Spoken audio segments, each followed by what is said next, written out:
I found out about this movie through Stephen King. He's my favourite writer, well, one of them. Follow him on the Tweety Tweets, and he put a tweet up about how he missed this movie when it first came out, and it was one of the good ones. So I thought, fuck, I've never heard of that. I might put it on. So I did. And here it is.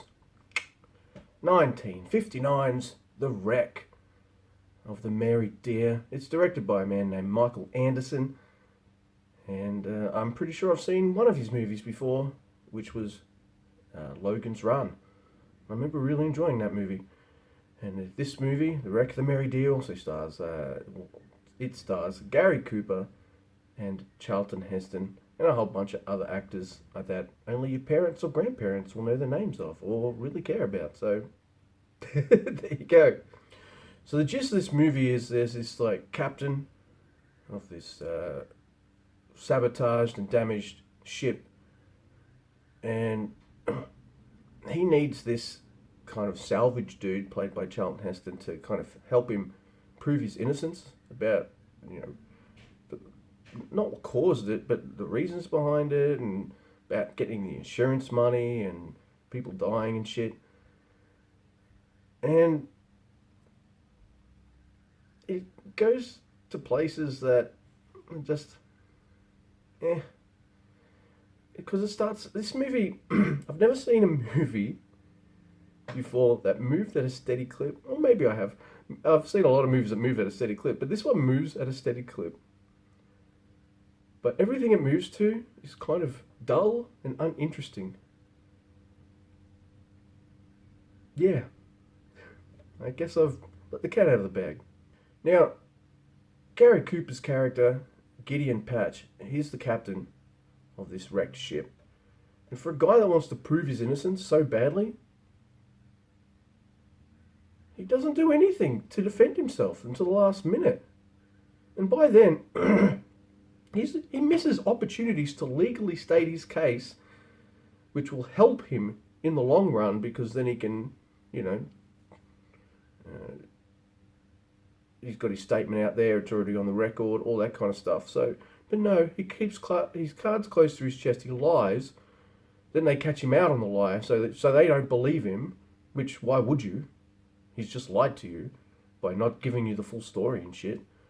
Why would you trust this motherfucker? Like, he is trustworthy, like, he's the good guy of this film, but Jesus, fuck. The problem with this movie is, if his character did everything right, like, the right way, to kind of help his case and all this kind of stuff, the movie would have had about half an hour's worth of plot. Yeah, that's not good. But, you know, after being distrustworthy and sneaky for most of the movie, Charlton Heston's character, John Sands, just keeps trusting him. And he should, because they were both part of the good guys, but he doesn't really have a real good reason to. Or, you know, there's just... They're not even friends or have known each other for a long time. They're just two dudes that stumbled across each other. Because he's a salvage guy and he thought this ship was abandoned, and it wasn't. There was one guy on board, the captain.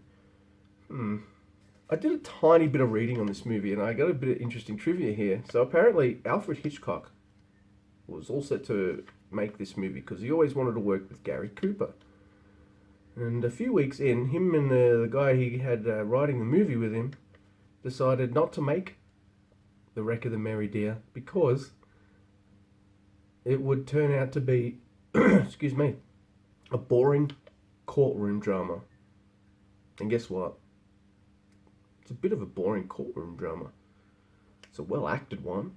Performances are good. The effects were good. Like, all the scenes with the boats, they're all model shots, and they look pretty good for 1959. The close-ups and things and the sets, they look pretty decent too. So the movie has aged pretty well on how it looks and how the performances are acted. There's nothing wrong with that. It's just the story's kind of... You want it to go to more interesting places, but it never does. I would have preferred a movie where, you know, Heston and Gary Cooper don't trust each other, but they have to work together in order to save this ship or something like that. But none of that really interesting stuff ever happens, and the movie ends, and you're like, cool, I'll go to bed, and I did. 5 out of 10. There you go. Nice short review, huh? You can do worse to waste an hour and a half or hour and 40 minutes. You can do a fuckload better as well. So, maybe King's watching this with a bit of rose tinted glasses and stuff. He likes movies of the year a lot more than I do. I don't know. But, it's not as bad as saying your favourite movie of all time is Battle Royale. That's for sure. Alright guys, give me a like, dislike, share, subscribe, all that kind of junk, and see you on the next episode. Oh yeah, follow me on the Tweety as well. Let's do the sticky. Yeah.